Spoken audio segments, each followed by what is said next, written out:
For Dongyan, meron bang mga pagganap o eksena na personal sa inyo dahil sa kahalagahan ng tema ng pamilya sa inyong sariling buhay?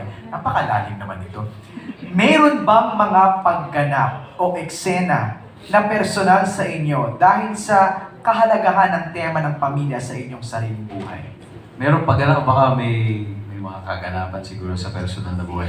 Siguro walang anything specific, pero yung core ng pagiging isang isang husband at saka sa pagiging isang husband and wife, isang mag-asawa, malaking bagay na kami totoo mag-asawa in real life kasi marami kaming mga, syempre may mga na-experience din kami kahit papaano, and yung natutunan namin on how to overcome that, na-apply namin din dito sa pelikula. Although iba nga lang yung circumstance at situation.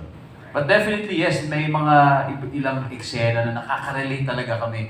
Hindi man sa amin, sa mga kakilala namin. May alam kaming kwento tungkol sa siguro isang mag-asawa na napagdaanan nito. So kaya na-apply din namin siya dito sa pelikula. Okay, from Rose Garcia, what made Rewind so special compared to your past movies? Yung nakatingin ako kay Ate Rose.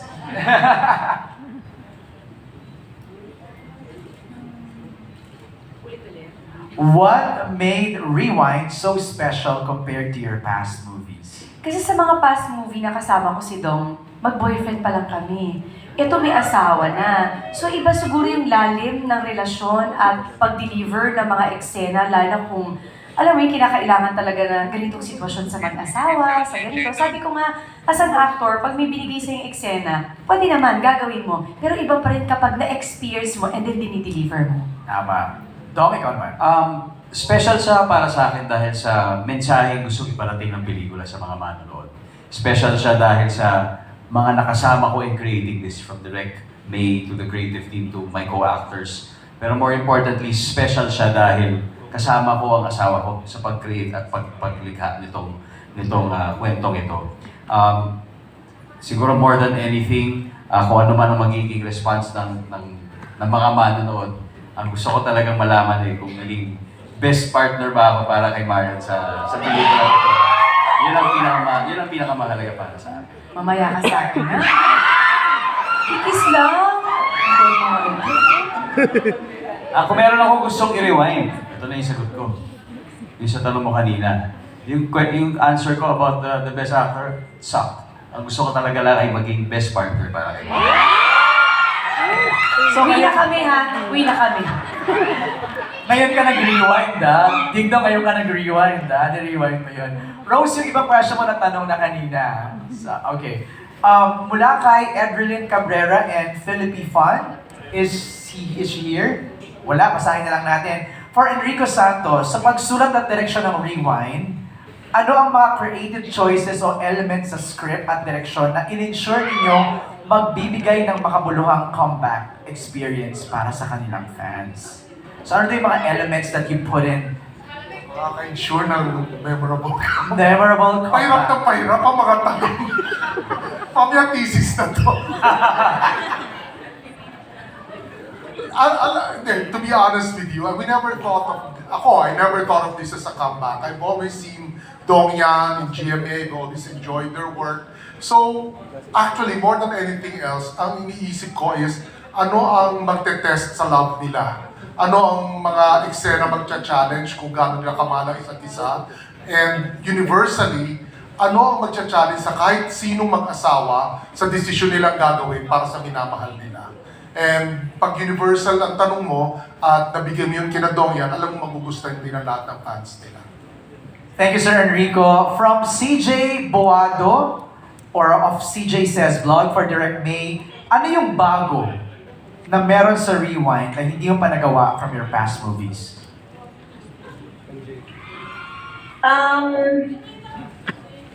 Yung bago dito is because it's a family movie. Nagtungkol sa mag-asawa. Bago nandito yung yung love story na hindi lang sa mag-asawa. Kasi it goes beyond it eh. When you watch it, you'll know what I mean. Kasi parang, essentially, this is the love story of Mary and John, but this is a love story that talks about sacrifice of the greater kind. And when you watch it, you'll understand. And it's very new to me. I am so fortunate talaga to be able to do a story like this. That's, parang yun ang bago at matagal ko nang hinihintay na magawa. All right, thank you, Direk May. I'm reading some of the questions here. We have a question from Flo. Flo Galindes, do you want to ask Flo your question? Ako na lang magbabasa. To Ding Dong. Dong yan, what are the challenges that you encountered during the production of Rewind? Knowing na kargado ang mga characters nyo with mixed emotions, then magkasama kayo sa bahay.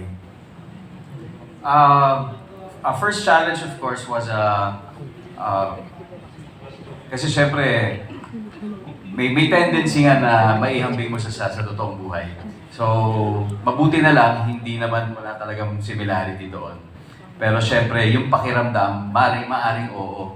Halimbawa, kapag sobrang lungkot nung eksena, so yung challenge doon ay baka madala mo talaga yung kalungkutan na yun, di ba, sa bahay. Pero hindi naman, buti na lang. Kasi talagang very, very supportive ang lahat ng tao sa set. You know, kapag tapos na talaga.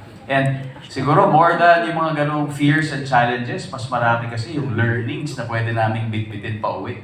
At yun talaga yung mga bagay na you look forward to home, especially every shooting day. Katulad ng halimbawa, gusto ko lang din i-share na isa sa parang mga unforgettable moments ko dito sa shooting ito ay tuwing pumupunta kami sa set. Kasi while challenge sa amin, na bago pumunta sa shooting, hinahatid muna namin yung mga bata sa school. Challenge din para sa amin, ang pag umuwi sila, wala kami dahil nagtatrabaho kami. Pero bago kami pumunta sa set, hinahatid muna namin sila. At on the way to the shooting, nakakapag-usap kami na hindi namin madalas nagagawa. Dahil kung busy ako, busy naman siya. Kung nasa bahay kami, siyempre nasa mga kids yung namin, yung attention. Halos wala na pala kaming oras para sa isa't isa. At masaya po ako na dahil sa pelikulang ito, nabigyan kami ng chance na makapag-usap ulit ang araw-araw sa shooting namin papunta. Ang problema lang, pagpabalik, tinutulugan na niya ako dahil sobrang pagod na. Pero yung mga ganong mga bagay ba, pinagpapasalamat ko talaga. At malaking bagay I really value those moments. Marian, wanna add? Same, okay. You mentioned the kids, no? Ding Dong. Ang question is from G. Trilliana of Malaya. G, are you here? Wala na, ako na lang magtatanong ng question ni G. Do Zia and Ziggy know your job as actors and do they show signs of being inclined? Actually, isa yan sa mga pinag-uusapan namin ni Dong eh. Kasi nung una parang hinahayaan lang namin na parang okay lang kung makita nila or hindi, bahala na. Pero nandun kami sa punto ni Dong na bilang malaki na si Zia, siguro kailangan niya nang malaman ano ba ang trabaho ni Mama at ni Tata. So nagkasundo kami ni Dong na kailangan na-expose namin siya sa trabaho. Like si Dong, dinadala niya sa Family Feud, tapos dinala namin sa Bonggang Villa. So ito yung trabaho ni Mama, ito yung trabaho ni Tata. So nagkaroon siya ng awareness, ito pala. So siguro maganda rin na alam niya kung ano yung trabaho namin. Dahil pinagmamalaki namin kung anong trabaho meron kami. Susunod sa inyo, you think? Alam mo na siya. Alam mo na siya. Alam mo na siya. Later on, magiging choice naman nila yun. Right. Ang mahalaga ngayon, alam talaga nila kung ano yung ginagawa namin. Dahil proud kami sa kung anong trabaho meron kami. Right. We have last few questions here. Ito, interesting tong question ni Jay from Certified Kapamilya. What is that one scene from your showbiz career na gusto mong i-rewind dahil gustong-gusto mo ito?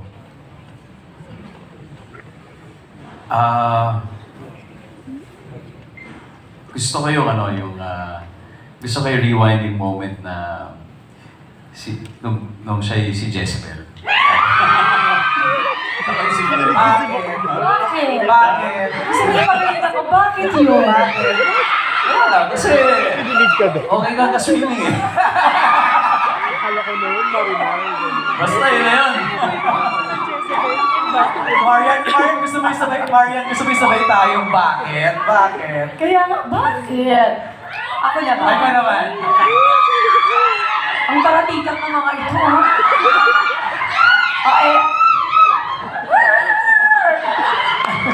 Okay, let's listen to Ako, Marian. siguro yung moment na sumasayaw ako na Marimar sa isla.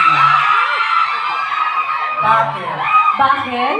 Kasi doon ko nakilala si Sergio. Alam si Bulgoso. Kasi yung moment na yon, parang... Sige, kayo na lang. Parang yung moment na yun, na parang sabi ni Direk Joy sa akin, O Marian, this is your moment. Ibigay mo na lahat ng maibibigay mo sa sayaw na to. Kasi ito Okay. yung OBB natin. Okay. So parang sabi ko, okay, bahala na Lord, ikaw na ba? Tan, tan, tan, tan, ayan.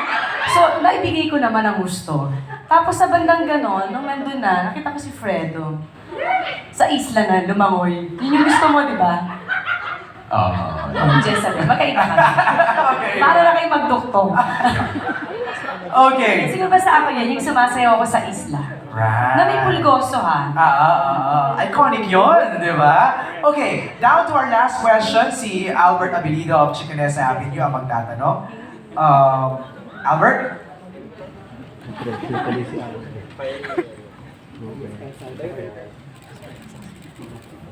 Hey, mabuhay! Congratulations! Ayan, so my question is, kasi your love team is one of those na parang if I'm a follower of a love team, parang kayo yung gusto namin talaga na sana maging ganon din sa ibang love teams. Ganyan. And my question is, from real to real. Basta yung E tsaka EA. And, ano yun, what do you consider? Kasi parang pili ko pareho lang yung masasabi ka. Ano, what do you consider yung parang secret for it to last that long, to make it very real talaga? And how crucial is loyalty for your love team to work also as a family? Ilang years na ba kayo? Married 9. Wow. Married 9. Together. Huwag ka na magsalita sa together. Tama. Ilan nga ba? Compute pa eh. Kaya nga hindi ko din ma-compute eh. Ilan? Ayan, alam nila. Ilang years together?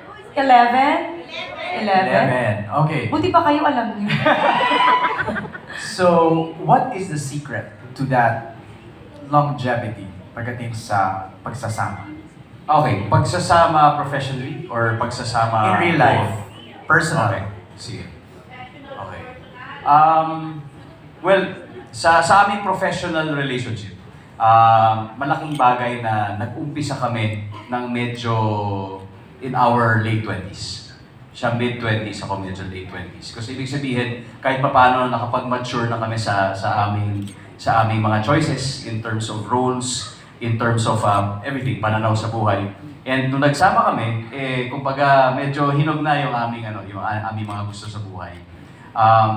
Second ay, nung mga panahon na yun din yung mga malalaking milestones na nagaganap sa amin. Maraming first time na nangyari sa buhay ko. Sa kanya rin, maraming first time na nangyari sa kanya. At na-experience namin yung together. So para sa akin, na-value ko yung mga pagkakataon na yun kung saan kasama ko siya, experiencing and witnessing these milestones na never ko inakalang mangyayari sa buhay ko. And I truly treasure all these memories. Kaya siguro nung nalipat na yung aming relationship sa isang totoong relationship na panghabang buhay, nadala rin namin itong mga learnings na ito.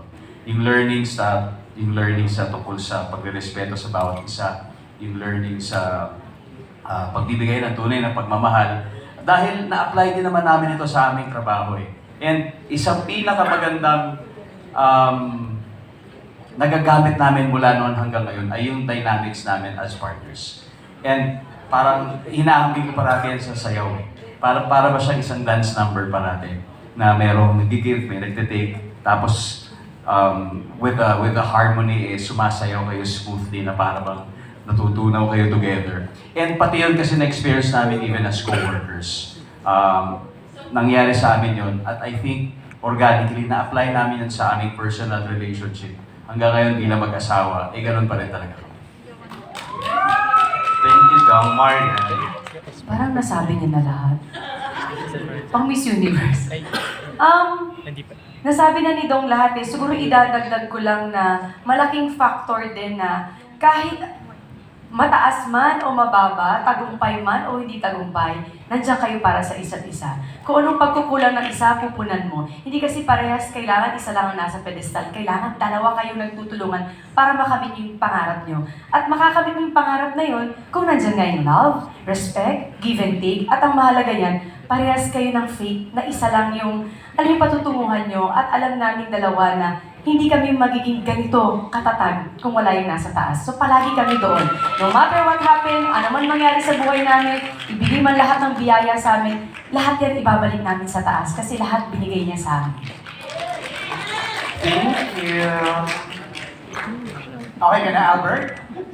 Alright, thank you very much.